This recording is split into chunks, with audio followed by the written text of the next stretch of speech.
welcome to my YouTube channel Similia Science. My name is Priya Singh and I'm a BHMS student at NHMC Delhi.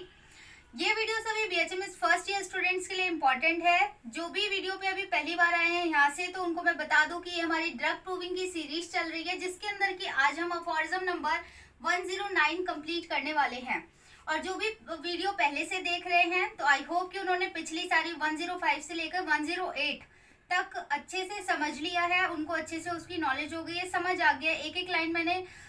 Book से मैं आपको try कर रही हूँ कि कैसे आपको एग्जाम में स्टार्ट कैसे करना है। अगर ड्रग प्रूविंग का क्वेश्चन आ गया, लॉन्ग आंसर क्वेश्चन, तो कैसे आपको वो स्टेटमेंट हर एक अफॉरिज्म में लिखना होगा, थोड़ा सा मैं वो भी बोर्ड पे शेयर करती हूँ। साथ ही साथ आपको अपनी बुक की भी अच्छे से नॉलेज होनी चाहिए, एक एक लाइन उसमें क्या हैंडमैन सर ने लिखा है। जब आप फर्स्ट टाइम रीड कर रहे हैं तो ऑफ कोर्स आपको बहुत अच्छे से उसकी नॉलेज होनी चाहिए, तभी आपका एक थोड़ा सा कॉन्फिडेंस बिल्डअप होगा, थोड़ा आपको समझ आएगी होम्योपैथी, फिर यहाँ से थोड़ी आपको अच्छी लगेगी। ठीक है, सो आज जो है अफॉरिज्म नंबर 109 स्टार्ट करते हैं। इसके कुछ पॉइंट्स हम बोर्ड पर देखेंगे। थोड़ा पहले मैं आपको इंट्रोडक्शन दे देती हूँ कि है क्या, इसमें क्या कहना चाहेंगे हैंडमैन सर। तो जो लास्ट अफॉरिज्म था 108, मैंने वहां पे थोड़ा सा बताया था, फुटनोट में लिखा हुआ है कि हैंडमैन सर से भी पहले कौन थे ड्रग प्रूविंग की बात करने वाले, he was Albert von Haller. उन्होंने की थी ये बात, फिर उसको एक्सपेरिमेंट किया, मतलब प्रैक्टिकली इम्प्लीमेंट किया डॉक्टर हैंडमैन ने। ठीक है, तो आज 109 में भी वहीं से स्टार्ट करेगा, वहीं से हैंडमैन सर मतलब बताएंगे आई वॉज द वन, और फिर अपनी आगे की बातें 3-4 की किस तरीके से मैंने स्टार्ट किया, वो सारा कुछ उन्होंने बताया। साथ ही साथ इसमें इम्पॉर्टेंट है कि इसके फुट नोट में उन्होंने जो ये ड्रग प्रूविंग कर रहे थे, और हम बार बार बोल रहे हैं ना कि हम ड्रग देकर किसी पर्सन को देते हैं, मतलब प्रूवर को देते हैं, वो प्रूव करता है, साइन और सिम्टम्स देता है, और हम रिकॉर्ड करते हैं। ठीक है, तो ये बात हम बार बार बोल रहे हैं। तो हैंडमैन सर ने अपनी कौन सी बुक में रिकॉर्ड किया था, उस बुक का नाम पढ़ेंगे, मतलब जो फुट नोट है उसमें उन्होंने अपनी बुक का नाम बताया है। ठीक है, 3 बुक है, बेसिकली है 2 बुक, एक ट्रांसलेटेड है, उसी का फॉर्म है, वो अभी मैं आपको बोर्ड में बताऊंगी। तो ये था, तो इसके कुछ पॉइंट बोर्ड पर देखते हैं कि आप एग्जाम में कैसे लिखोगे, देन हम बुक रीड करेंगे। ओके, तो देखो अफॉरिज्म नंबर 109, इसमें बोलते हैं सिंप्लीफाइड वे में। पहले हम देख रहे हैं कि आपको थोड़ा मैं इजी वे में 3-4 पॉइंट बता रही हूँ, जो कि हमारे लेवल पे हम थोड़ा समझ पाए, फिर जो बुक है उसकी लैंग्वेज को भी मैं आपको इजी करके बताऊंगी। तो ये है कि डॉक्टर हैंडमैन says he was the first to discover and follow method of drug proving. ठीक है, वो ऐसा कह रहे हैं कि मैं हूँ जिसने पहले ये ड्रग प्रूविंग की जो ये डिस्कवरी है मैंने करी। Okay, he proved medicine on healthy human beings with great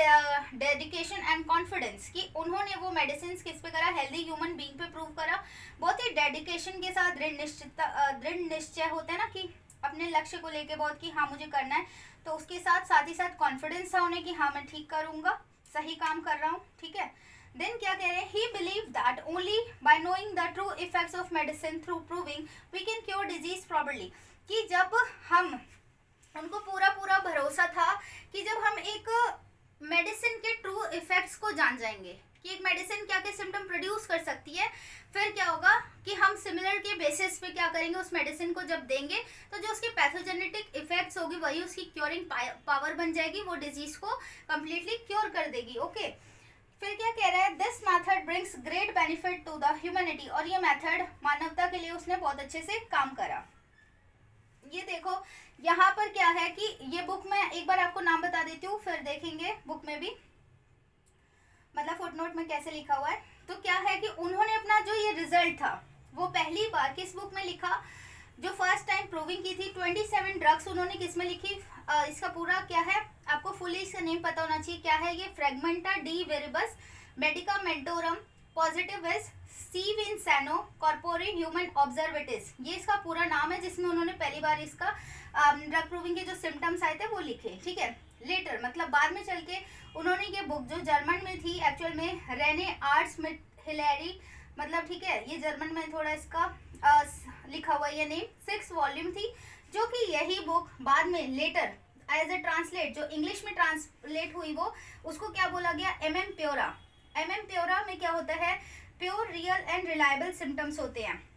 मतलब एक बार मैं MM प्योरा बताती हूँ। MM प्योरा होता है कि ऐसी बुक जिसमें कि जब प्रूवर को जो मेडिसिन दी गई है तो एज इट इज जैसे उसने बोला, जिस तरीके के सिम्टम उसके ओन लैंग्वेज में लिखी गई, कोई भी उसमें मेडिकल टर्म का यूज नहीं किया गया। मतलब जो भी सेंसेशन, अगर उसने बोला कि मुझे सुई चुभने जैसा सेंसेशन हो रहा है, ठीक है, या फिर मुझे लग रहा है कि कहीं पे मुझे जलन हो रही है, पेट में घड़घड़ाहट की आवाज आ रही है, या फिर जिस तरीके से उसने बताया जैसे कि सर में मेरे को लेने से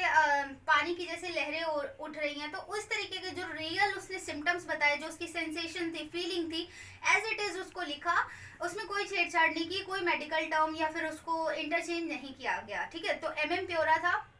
इस बुक में ऐसे प्योर रियल और रिलायबल सिम्टम्स लिखे गए थे, ठीक है। तो ये बुक थी। अब हम एक बार अपनी बुक से पढ़कर देखते हैं, स्टेटमेंट सारी मतलब एक एक लाइन को समझ लेते हैं। इसमें कह रहा है कि पढ़ते तो कह रहे कि I was the first, Hahnemann sir कह रहे मैं वो पहला था, that opened up this path क्या, ड्रग प्रूविंग की पाथ जिन्होंने ओपन करी, शुरुआत करी, which I have pursued with perseverance. मतलब कि परस्यूड मीन्स कि इस पाथ को मैंने फॉलो किया, परस्यूड मीन्स फॉलो किया विद परसिवरेंस होता है कि एक ऐसी क्वालिटी पर्सन की जिसमें कि दिख रहा हो कि हाँ इसमें बहुत सारा डिफिकल्टी है, बहुत ऑपोजिशन है, इसमें हारने का भी डर है, फिर भी वो उसको मतलब कहते हैं ना सेल्फ बिलीफ होना, खुद पे विश्वास होना कि नहीं मैं ये चीज़ ठीक कर रहा हूँ और मैं सही कर रहा हूँ। मतलब जो सेल्फ बिलीव होता है, जब लोगों को लगता है कि कुछ नहीं कर पाएगा जिंदगी में, या फिर किसी काम को जब शुरू कर रहा है तो इससे नहीं हो पाएगा, इस तरीके की चीज़ें, क्योंकि उनको, आपको भी पता है कि ये चीज़ अभी तक भी होती है कि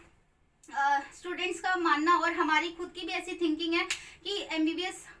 बहुत टॉप ग्रेड का कोर्स है और मतलब इसी में एडमिशन होना चाहिए, यही बेस्ट है, ऐसा इस तरीके का माइंडसेट था, ठीक है, होता है। मतलब अभी भी हमारे टाइम पे भी है कि BHMS कुछ नहीं है, बहुत लोग इसको कुछ नहीं मानते हैं, बहुत क्रिटिसिज्म अभी भी मिलता है, ठीक है, उस लेवल पे नहीं माना जाता है। तो सोचो कि उस टाइम पे तो इसको बिल्कुल भी नहीं मानते थे, अब तो बहुत जब पॉजिटिव रिजल्ट दिखने लगे, इफेक्ट दिखने लगे, तो बहुत पॉजिटिव फॉलोअर्स भी है, नेगेटिव बोलने वाले भी होते हैं।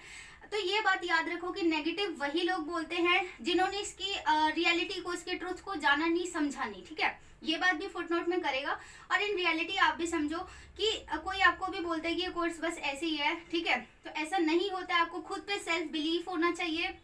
एडमिशन लिया है, होम्योपैथी कर रहे हैं, तो इसमें खुद पे अपने आप पे कॉन्फिडेंस रख के इस कोर्स को बहुत अच्छे से समझना चाहिए, ठीक है। और लास्ट तक अगर हमने होम्योपैथी में ली है तो आगे भी चल के हमें होम्योपैथी को एज अ बेस्ट होम्योपैथी ही बनना है, वहाँ से कोई अपनी ऐसी लाइन चेंज नहीं कर लेनी कि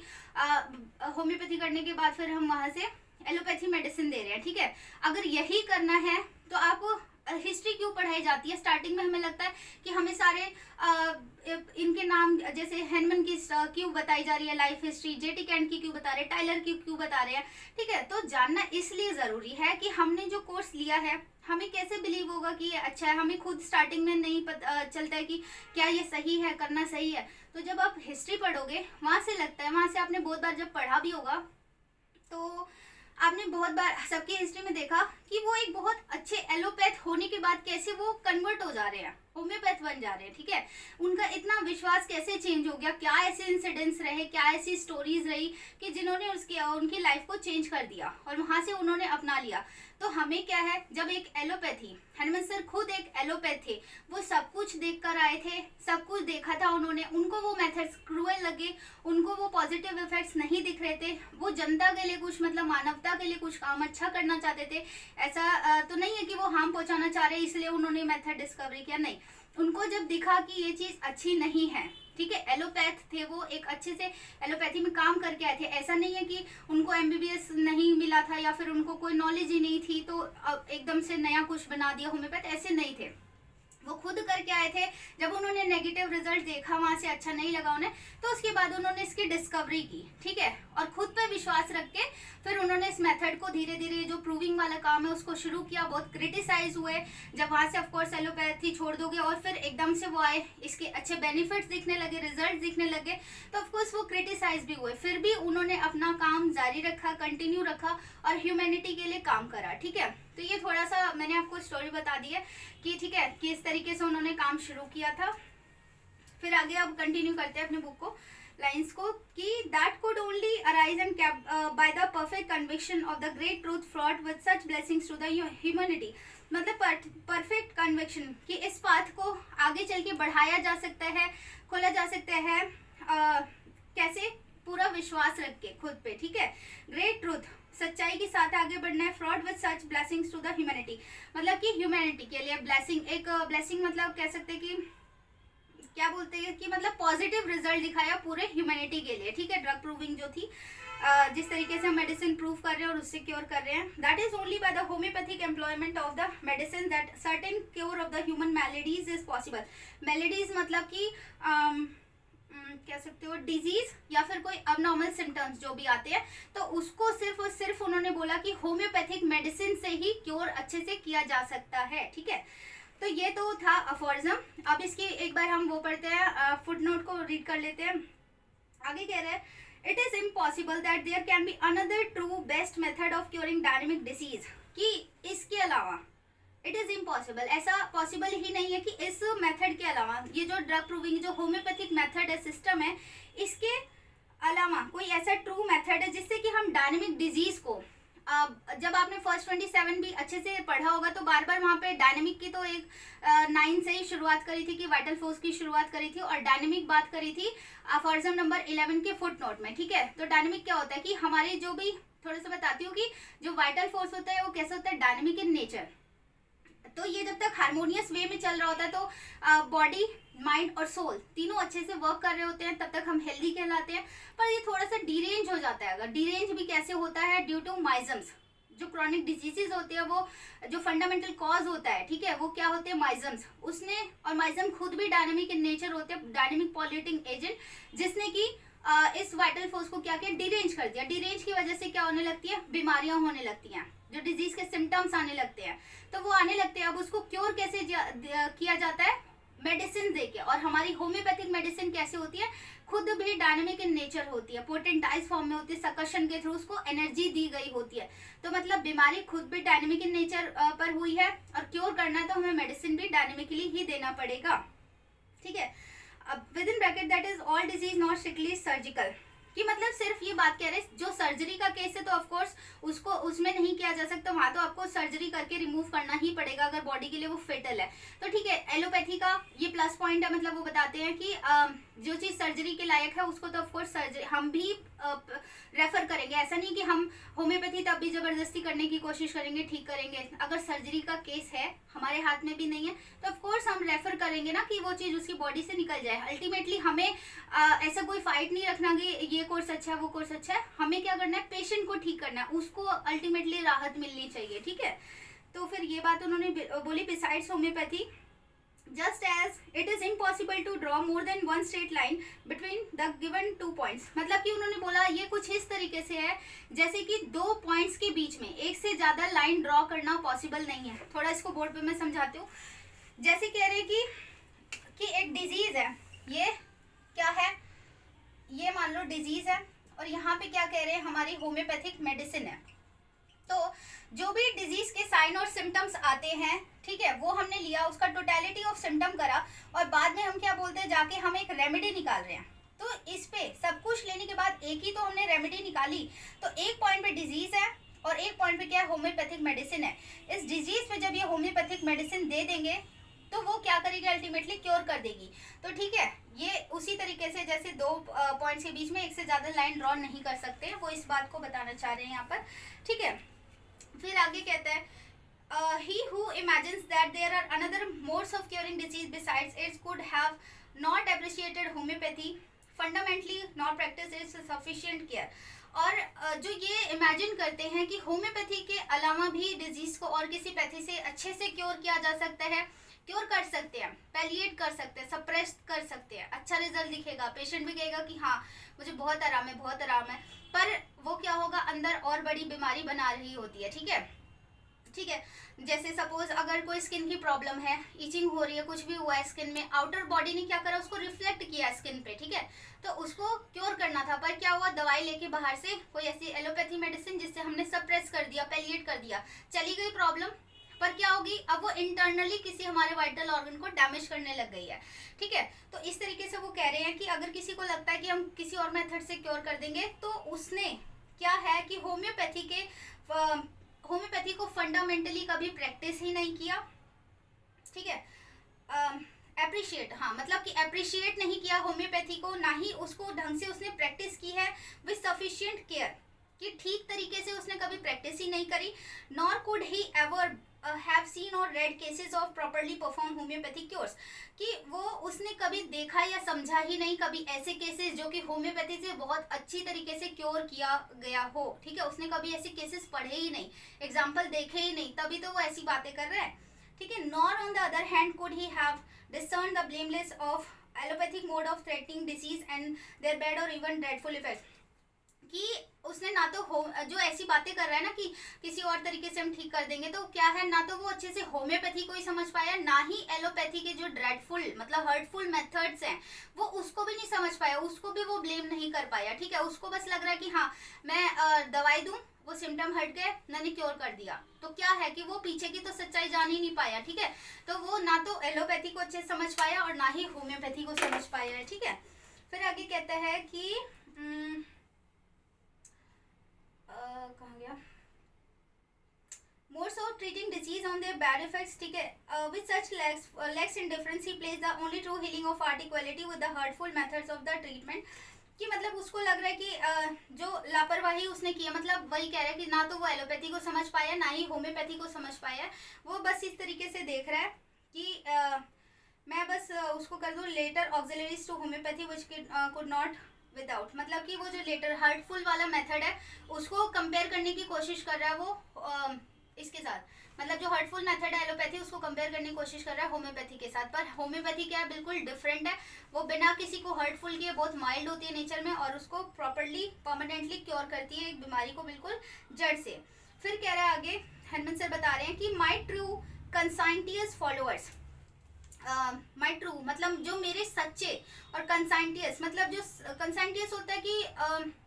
जो सत्य में निष्ठा रखने वाला होता है, जो ट्रूथफुल होता है बहुत, जो मेरा ऐसा फॉलोवर होगा, द प्योर होम्योपैथिस्ट, जो एक सच्चा होम्योपैथिस्ट होगा, with their successful almost never failing treatment, जो कि अपने सक्सेसफुल, जो कि नेवर फेलिंग ट्रीटमेंट, कि जो भी उसके पास केस आया उसने कभी ऐसा नहीं कि बस दवाई देकर दबाने छुपाने की कोशिश की, उसने परमानेंटली उस चीज़ को क्योर किया है, कभी भी वो अपने ट्रीटमेंट में फेल नहीं हुआ है। माई टीच दीज पर्सनस बेटर, वो कह रहे हैं कि ये जो मेरे फॉलोअर्स हैं जो एक सच्चे होम्योपैथी हैं उनको वो टीच कर सकते हैं, ठीक है, सिखा सकते हैं कि असली होम्योपैथी क्या होती है, कितनी पावरफुल है, कितनी मैजिकल है, कि हम सिर्फ एक सिंपल रेमेडी से भी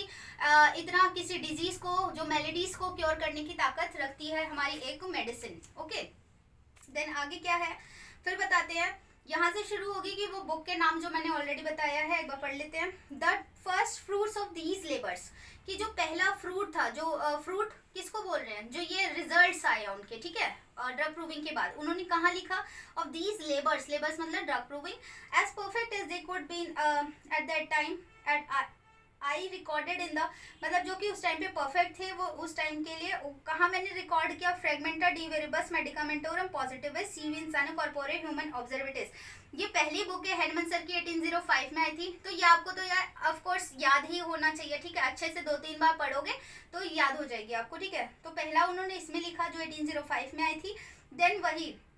जो आपको रेने आर्ट्स में हिलेरी बताया था वो जो जर्मन में लिखे उसी को इंग्लिश में ट्रांसलेट किया गया, देन एम प्योरा जिसके कि 6 वॉल्यूम थे, ठीक है, 6 वॉल्यूम थे, बस यहाँ पे यही बताया गया। और एम प्योरा मैंने आपको बता दिया कि एम प्योरा क्या है, जिसके अंदर की जो प्रूवर है उसके as it is symptom without changing his words, उसको एज इट इज उसमें लिखा गया है उस बुक में, ठीक है। तो यहाँ से 2 चीजें आपको पता चली कि एक तो जो अपनी उन्होंने बात करी 109 में, साथ ही साथ जो वाइवा में पूछा जाता है कि उनके बुक्स के नेम बताओ, पहली बार उन्होंने अपने ये जो ड्रग प्रूविंग कहाँ पर नोट डाउन किया था, कहाँ लिखा था, तो वो इन बुक्स में लिखा हुआ था, ठीक है। जो हम ये मत कंफ्यूज होना कि एलन की नोट्स मतलब जो पढ़ रहे हैं ये कहाँ से, तो एलन की नोट्स है ना, की नोट्स होता है कि जब बहुत सारे हमारे पास हमने बहुत सारे पेजेस पढ़ लिए तो हम उसके क्या करते हैं, शॉर्ट नोट्स बनाते हैं, तो की नोट उसी तरीके के है कि बहुत जगह से वो बुक्स पढ़ी गई हैं, बहुत सारी बुक्स नंबर ऑफ बुक्स में से जो इंपॉर्टेंट सिम्टम हमें लग रहा है कि उस मेडिसिन का है क्योर करने के लिए जरूरी, उससे वो बनाई गई है। SCLN ने वो लिखी है, ठीक है, वो की नोट्स है जो हम पढ़ते हैं हम खुद से। बाकी एक एक ड्रग की जो प्योरा वगैरह है, एक एक ड्रग पे भी मतलब उसमें बहुत सारे नंबर ऑफ पेजेस हैं। एक ड्रग पढ़ने बैठोगे तो शायद वही 1-2 महीने में कंप्लीट होगी, ठीक है, इतनी बड़ी बड़ी लिखी हुई है। आप अपने लाइब्रेरी में जाके अपने कॉलेज के वहां पर भी उन बुक्स को देख सकते हैं, ठीक है। सो दैट्स इट, यहाँ तक था 109 अफोरिज्म। और यहाँ अभी आई होप कि आपको क्लियर हो गया होगा। नहीं हुआ है, अगर कोई पॉइंट आपको लग रहा है कि नहीं क्लियर हुआ है तो आप कमेंट करा करो, अपने डाउट्स पूछ लिया करो, ठीक है। So that's it, thank you so much.